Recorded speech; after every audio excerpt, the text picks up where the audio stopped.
कार्यक्रम के प्रायोजक हैं श्री मदन भाई रेखाबेन हुमड़, रूपेन प्राची हुमड़, अनगवीर आर्शवीर हुमड़, रिक्ता विशाल सेठी, आरिका अर्जुन सेठी। जिससे हमारा हित हो, जिससे हमारा कल्याण हो, जिससे हमारा भला हो, वही बोलते। तो जिस वाणी से कल्याण हो सके,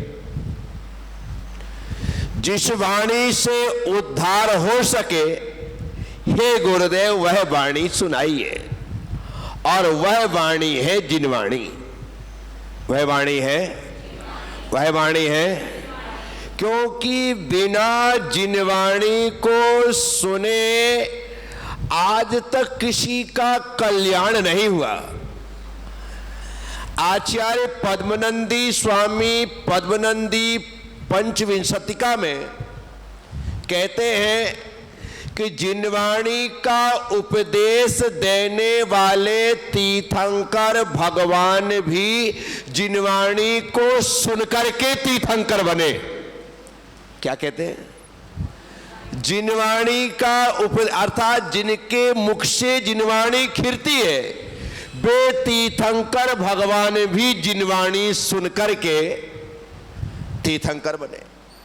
अब विचार करो, जिनके सर्वांग से दिव्य ध्वनि निश्चित हो रही है, जिनके भीतर से जिनवाणी प्रकट हो रही है, वे स्वयं जिनवाणी को सुन करके बैठे।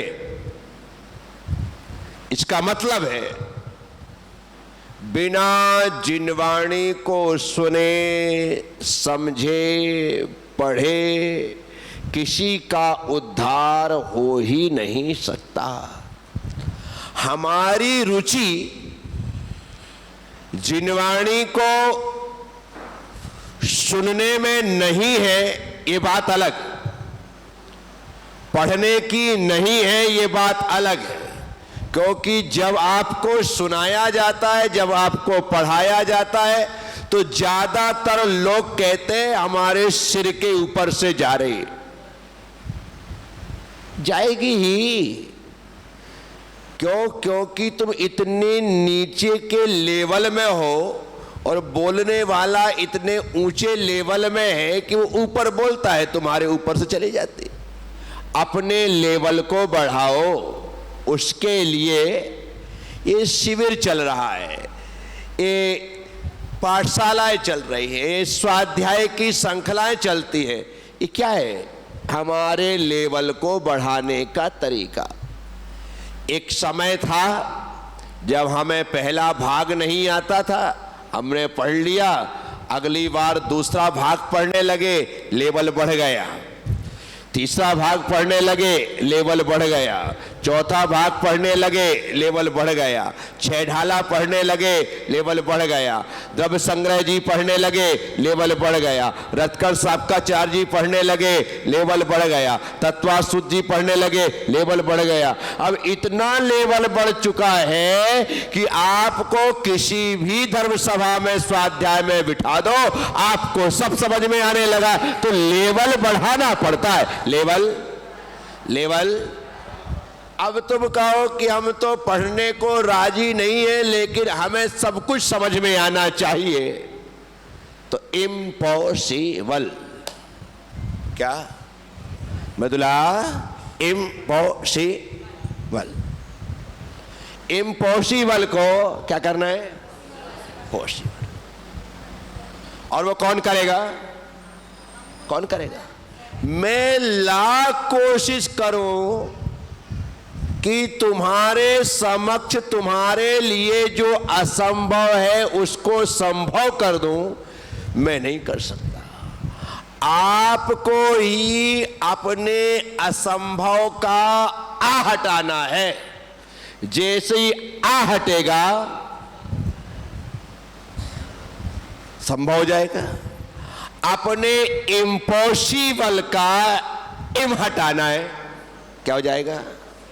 और इम्पॉसिबल शब्द खुद कहता है आई एम पॉसिबल। क्या कहता है? मैं संभव हूं, मैं लेकिन हम यदि करना ना चाहें तो कुछ नहीं कर सकते। इसलिए रोज दर्शन करने का नियम लेने वालों को अब एक कदम आगे बढ़ते हुए दूसरा नियम लेना चाहिए। पहला नियम देव दर्शन का। पहला नियम किस किस का है? तो बोले सबका है। किसका है? सबका है। परंतु दर्शन से सम्यक दर्शन तो हो सकता है, लेकिन ज्ञान को सम्यक ज्ञान बनाने के लिए दूसरा नियम लेना पड़ेगा, जिनवाणी के पठन और पाठन का। दूसरा नियम। पहला नियम देव दर्शन, दूसरा नियम शास्त्र स्वाध्याय। शास्त्र, जैसे ही शास्त्र स्वाध्याय की श्रृंखला प्रारंभ होगी, आपको धीरे धीरे करके सब समझ में आने लगेंगे। जब हम स्कूल जाते हैं ना, तो स्कूल की किताबों को हम पूरे साल भर पढ़ते हैं। पूरे साल पढ़ते हैं। जितने भी सब्जेक्ट हैं, सभी सब्जेक्टों को 4, 5, 6, 7, 8 जितनी किताबें हैं, आप पूरे साल भर पढ़ते हैं। और सब किताबों को पढ़ाने वाले अलग अलग टीचर होते हैं। बोलो हाँ या ना? हिंदी वाला अलग, इंग्लिश वाला अलग है, संस्कृत वाला अलग है, मैथ्स वाला अलग है, साइंस वाला अलग है, भूगोल वाला अलग है, जीके वाला अलग है, सब अलग अलग है। कमाल हो गया। एक कक्षा 8 सब्जेक्ट, 8 टीचर, सब अलग अलग पढ़ाने वाले 8, पढ़ने वाला 1। पढ़ने वाला भले कक्षा में 50 बच्चे हों, लेकिन 8 सब्जेक्ट तो 8 टीचर मुझे पढ़ा रहे हैं। 8 सब्जेक्ट 8 टीचर मुझे। अब 8 सब्जेक्ट को मैं पूरे साल भर पढ़ता हूं और एग्जाम देता हूं। स्कूल में तो पढ़ता ही हूं, लेकिन मेरे माँ बाप ने समझा, देखा कि साइंस में कमजोर है, मैथ्स में कमजोर है, तो मेरी कोचिंग लगवा दी। 2 घंटे अलग मुझे वहां पढ़ने जाना पड़ता है स्कूल में पढ़ने के बाद। सही है कि नहीं? चलो कोचिंग ट्यूशन पढ़ रहे हैं। इतना पढ़ने के बाद घर में आकर के होमवर्क करना पड़ता है। बोलो हाँ, घर में आके होमवर्क करना पड़ता है। स्कूल का भी करो और ट्यूशन का भी करो। इतना पढ़ने के बाद भी क्या होता है? एग्जाम होने के बाद किसी के 60%, किसी के 70%, किसी के 80%, किसी के 85%, किसी के 90%। कितना पढ़ा? पूरे साल घर में, स्कूल में और ट्यूशन में। और फिर भी परसेंटेज 60, 70, 80। और तुम यहां पर आकर के एक किताब को भी ढंग से ना पढ़ो और उम्मीद करो कि 100% आ जाए। तुम तो सारे की सारी जितनी धर्म की पढ़ाई कर रहे हो वो 0% वाली है। कितनी है? यहां बैठ गए, मैं आ गया, सब सुनने बैठ गए हो, बड़े उससे सुन रहे हो। अभी तुमसे पूछा जाए क्या सुना, तो कान में यूं अंगुली घुमाओगे, कोई समझ नहीं आया। मेरा तो बोला तो अच्छा था, लेकिन याद कुछ नहीं रह गया। कैसे काम चलेगा? याद करना पड़ता है। 1-2 बार नहीं, बार बार याद करना पड़ता है। हर महीने टेस्ट होते हैं, हर 15 दिन में टेस्ट होते हैं, उनके लिए याद करना पड़ता है। फिर हाफ ईयरली एग्जाम होता है, उसके लिए याद करना पड़ता है। फिर उसके बाद फाइनल एग्जाम होते हैं और फाइनल के पहले भी प्री टेस्ट लिए जाते हैं। कितना याद करवाते हैं, तब जा करके हम पासिंग मार्क ला पाते हैं। धर्म में तुम ऐसा कौन सा कमाल कर रहे हो बताना है? क्या कर रहे हो? 2 लाइन याद करने को दो ना तो तुम 2 दिन क्या 20 दिन निकाल दो, याद ही नहीं हो रहा। करो तो याद हो। किसी ने भला बुरा कह दिया तो वो तो अभी तक याद है कि नहीं है? 4 साल पहले किसी ने बोला था, अभी भी उसको देख करके दांत किटकिटा लेता है, जैसे ऐसा लगता है कि अरे बुरी बातें सारी याद है, अच्छी बातें याद करने के लिए हमारा दिमाग ही काम नहीं करता है। अभ्यास करना पड़ेगा और थोड़ा मोड़ा नहीं। जैसे स्कूल में पढ़ाई की जाती है वैसी ही पढ़ाई करनी पड़ेगी। स्कूल में तो 8 सब्जेक्ट है, उसके अलावा दुनिया भर की एक्टिविटी अलग है, खेल कूद अलग है, वो अलग, सब कुछ अलग है। पढ़ाई से उसका लेना देना नहीं है। यहां पर सिर्फ 4 सब्जेक्ट है। कितने? 4 सब्जेक्ट है, 5वां सब्जेक्ट नहीं है। प्रथमान योग, करणान योग, चरणान योग, द्रव्यान योग। बोलो अच्छे से बोलो, सबने नहीं बोला। कई लोगों को तो समझ ही नहीं आ रहा कि क्या बोल रहे हैं। क्या? प्रथमान योग। बोलो प्रथम अनुयोग, जिसमें तीर्थंकर महापुरुषों की जीवन गाथाएं होती हैं, जीवन चरित्र होता है, वो प्रथमान योग के ग्रंथ कहलाते हैं। क्या कहलाते हैं? उसमें 169 महापुरुषों की कथा को कहने वाले पुराण चरित्र ग्रंथ, जिसमें सिर्फ एक व्यक्ति का चरित्र हो उसे चरित्र कहते हैं, और जिसमें अनेकानेक लोगों का चरित्र हो उसे पुराण कहते हैं। क्या कहते हैं? पुराण कहते हैं। तो प्रथमान योग पहला, जिसे कुछ भी समझ में नहीं आता है वो पहले प्रथमान योग ये विषय को चयन करे, इसे पढ़े। फिर कहते हैं करणान योग। क्या कहते हैं? लोकालोक विभक्तर युगपति वृत्ते चतुर्गति नाम चा आदर्श में तथा करणान योगम चा। आचार्य स्कंद स्वामी कह रहे हैं, जिसमें लोक और आलोक का वर्णन है। किसका वर्णन है? इतलोकपन्नति, त्रिलोकसार आदि जो ग्रंथ हैं, चंद्र प्रज्ञप्ति, सूर्य प्रज्ञप्ति आदि जो हैं, ये सब करणान योग का वर्णन करते हैं। किसका वर्णन करते हैं? करणान योग में भी आगम अलग है और सिद्धांत अलग है। आगम अलग है और सिद्धांत अलग है। इसमें आगम में भी आप चले जाओ तो न्याय अलग है और अध्यात्म अलग है। बहुत सारे विश्लेषण हो जाते हैं। इन सब का अध्ययन अलग अलग ग्रंथ है। उसके बाद जब हम आगे बढ़ते हैं तो कहते हैं चरणान योग, आचरण से युक्त।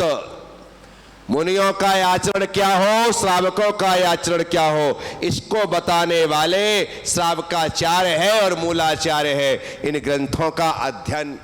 उसके बाद आता है द्रव्यान योग। द्रव्यान योग जिसमें समय सार आदि भावना ग्रंथ हैं, 7 तत्वों का जिसमें विशेष करके वर्णन है। उन ग्रंथों का अध्ययन अध्यापन करना और यह जानना कि इस जीव के लिए मोक्ष तत्व ही उपादेय है और इस जीव को मोक्ष को ही प्राप्त करना है, ये बताना वाला अध्यात्म ग्रंथ अर्थात द्रव्यान योग के ग्रंथ होते हैं। जीवा जीव सुतत्ते पुण्या पुंच बंध मोक्षौचा। आचार्य समंतभट्ट स्वामी ने दूसरे अध्याय में 4 गाथाओं में चारों ग्रंथों का, चारों अनुयोगों की बहुत अच्छी व्याख्या कर दी है, उसकी परिभाषा दे। तो साथियों, तो बच्चों के पढ़ाई के पीछे तो तुम नहा धो के पड़े रहते हो, पढ़ पढ़ पढ़, और खुद खुद क्या करोगे?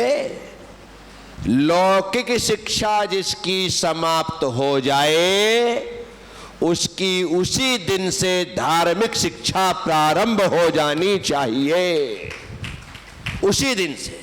भाई अब लौकिक शिक्षा पूर्ण हो गई तो अब क्या चाहिए? जॉब, नौकरी, ताकि शिक्षा का फल हमें मिल सके, कमाई कर सके। अब सरस्वती ने प्रसन्न होकर के ऐसा वरदान दिया कि अब महीने के 50-60 हजार रुपए तनख्वाह के रूप में मिलने लगे। देखो, लौकिक शिक्षा में प्रसन्न होकर के सरस्वती वरदान देती है तो लक्ष्मी बरसने लगती है, और धार्मिक शिक्षा जो प्राप्त करता है और सरस्वती पर प्रसन्न हो जाती है तो केवल ज्ञान लक्ष्मी और मोक्ष लक्ष्मी की प्राप्ति करता है। लौकिक शिक्षा की पूर्णता पर मनी राम मिलते हैं और धार्मिक शिक्षा की पूर्णता पर मोक्ष सुख की प्राप्ति होती है। इसलिए धार्मिक शिक्षा अत्यंत जरूरी है। लौकिक शिक्षा भले मिले ना मिले, लेकिन धार्मिक शिक्षा आवश्यक है।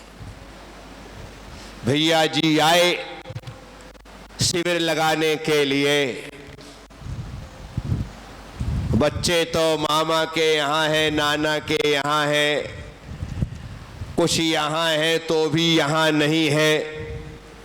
ये अवसर मिलता है, लाभ लेना चाहिए। एक गिने चुने 20-25 बच्चे पाठशाला में, शिविर में, और गिनी चुनी 25-30 महिलाएं उस शिविर में। अभी तो कितनी सारी आ गई। क्यों? तुम्हारे महाराज जी आए इसलिए? महाराज श्री यदि आए हैं, तुमको पहचानते हैं, तुमको जानते हैं, इसलिए तुम आ गए, ऐसा नहीं। मुझे यदि तुम जानते और मैं तुम्हें जानता हूं तो अब ऐसा ज्ञान तुम्हारे भीतर प्रकट हो कि तुम अपनी आत्मा को जान करके आत्मज्ञ बनो और सारे संसार को जानने वाले सर्वज्ञ बनो। वो आवश्यक है। खाली मुझे जान लेने से काम नहीं लगेगा कि महाराज श्री आ गए हैं, चलो अब भागो, सुबह शाम यही काम। मां हम पर प्रसन्न हो। इस कार्यक्रम के प्रायोजक हैं श्री मदन भाई रेखाबेन हुमड़, रूपेन प्राची हुमड़, अनगवीर आर्शवीर हुमड़, रिक्ता विशाल सेठी, आरिका अर्जुन सेठी।